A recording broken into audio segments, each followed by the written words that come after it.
From KQED Public Radio in San Francisco, I'm Michael Krasny. Good morning and welcome to this morning's forum. Christopher Hitchens, trailblazing journalist, contrarian, and self-proclaimed Protestant atheist and infidel, has recently published a book titled God is Not Great, How Religion Poisons Everything. In it, if I dare call him a crusader, Hitchens takes on God and religion with the religious zeal he displayed in his polemics against Clinton, Henry Kissinger, and Mother Teresa. He calls religion an original sin and a form of child abuse and takes us back to the genesis of his iconoclastic ideas as a 9-year-old skeptical English child. Religion, Hitchens finally concludes, has run out of justifications. Thanks to the telescope and the microscope, it no longer offers an explanation of anything important.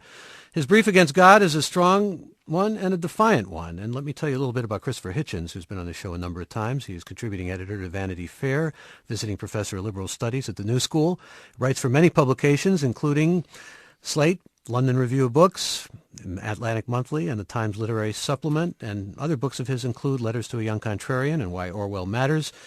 And he joins us for this hour of forum. Good to see you again. Very nice of you to have me back.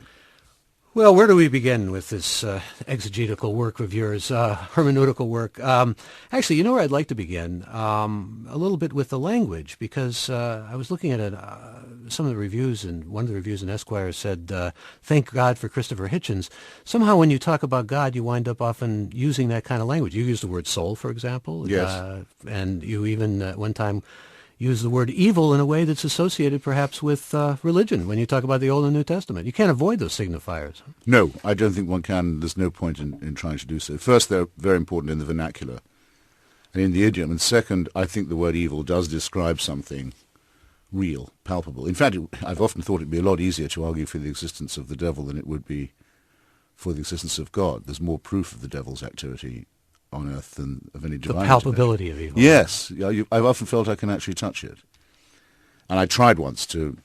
Some see you as the consummate example of it now, I suspect. Well, bear in mind that you're talking to someone who has, I think, a distinction no one else can claim, which is I was asked by the Vatican to testify against the canonization of Mother Teresa and accepted. And as not everyone knows, the last Pope abolished the office of devil's advocate. They don't have a devil's advocate anymore because they like to fast-track their saints.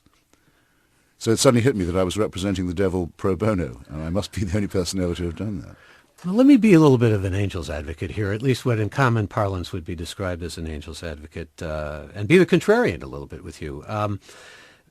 There is a sense, there's a whole chapter about religion doesn't allow us to behave better, which I found myself interested in, particularly since you describe a Sudanese taxi cab driver who was kind enough and based presumably on his Islamic faith to return money that your wife had left in his taxi cab. And I thought to myself, there are people who act in goodwill and do good acts of good because they feel it's their religious duty to do those acts. Yes, but and that's what the man said when he brought the money back. He could easily have kept it, as he would have had to know. We wouldn't have been able to trace him.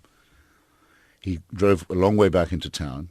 Went to some trouble, having kindly worked out who it must have been that he dropped off, who'd left the money, and found us and handed it over.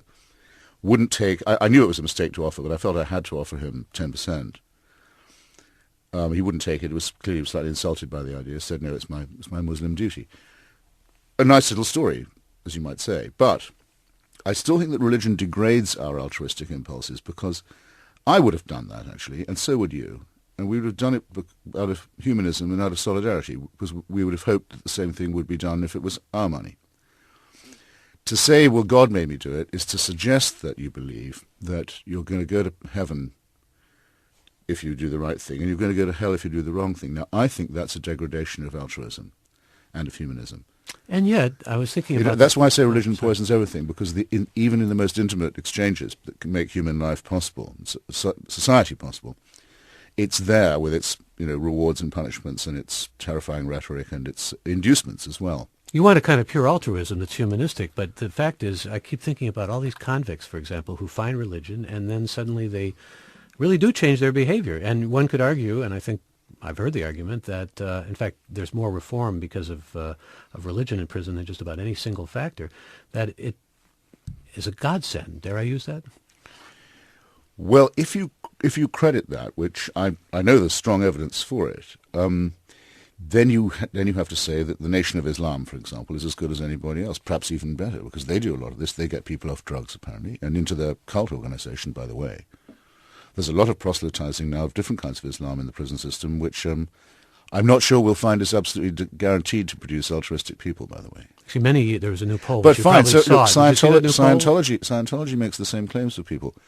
It doesn't say anything about the value or the truth claims of these cults, though. I was just going to footnote a new poll that showed that Muslims were asked about their sympathy for Muslims throughout America for Al-Qaeda, and there were a significant number of black Muslims who felt somewhat sympathetic toward, or even more than somewhat sympathetic.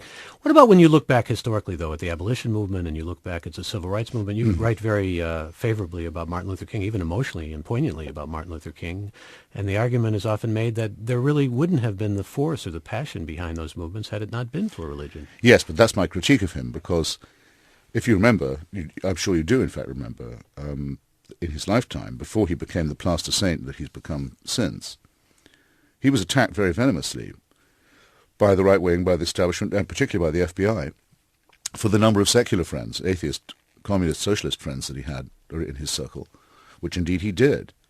He'd himself been a student of Marx and Hegel at university.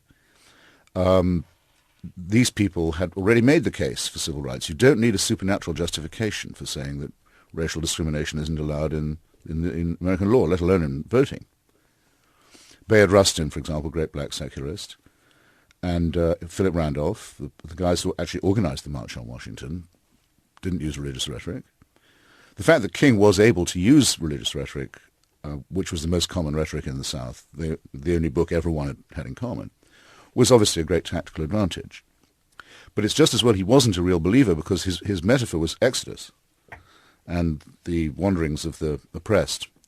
Well, if you follow the Exodus model, they're entitled to kill every other tribe, enslave its survivors, rape their women, and take their land, which is not what Dr. King was preaching. If he really had been a Christian taking Exodus as his text, you should have watched out. This is a very evil book, a really, really seriously wicked book.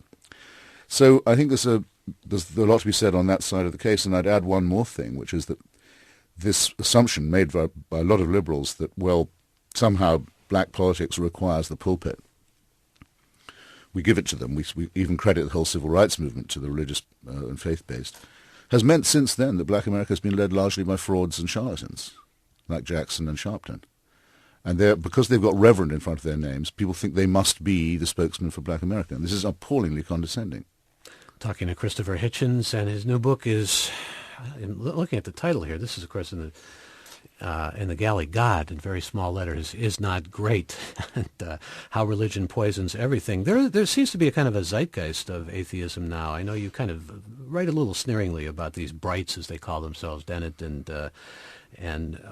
Dawkins, but Sam Harris, I mean, there seems to be a crew out there. This is not something you align yourself with, I know, but... Oh, please, no, don't say I speak slightingly, except in that respect, of Dawkins and Dennett. I've got a huge admiration for them, and I'm very much in their debt for their sort of path-breaking work. I do think it's an appalling idea to propose that we atheists or anti-theists call ourselves brights, but that was by way of showing that we're not a united front. But we are we're increasingly being written up as four musketeers, and that's very flattering to me. And I think you're right. I think zeitgeist is exactly the right word. There is a detectable turn now, I think, against religious bullying, clerical harassment. You can find it everywhere I've been on this tour, and the book is now number 1 on the New York Times bestseller list. And it's not because of my blue eyes. It's because people are fed up.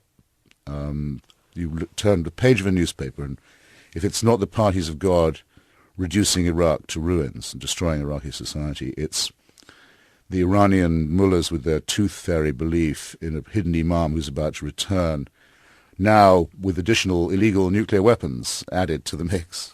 Thanks a lot. In this country, religious idiots trying to impose stultification on American schools by the teaching of pseudoscience under the fatuous name of intelligent design, creationism in other words. The Pope saying, okay, all those children we said had gone to limbo because they weren't baptized. That wasn't true.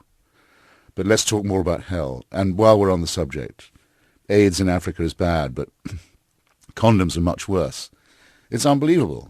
George Bush saying, God bless America the entire time. But what about I all think those... people are fed up with it, and they think, well, we used to think we could take the Enlightenment for granted, and our First Amendment privileges. Now we have to fight for them.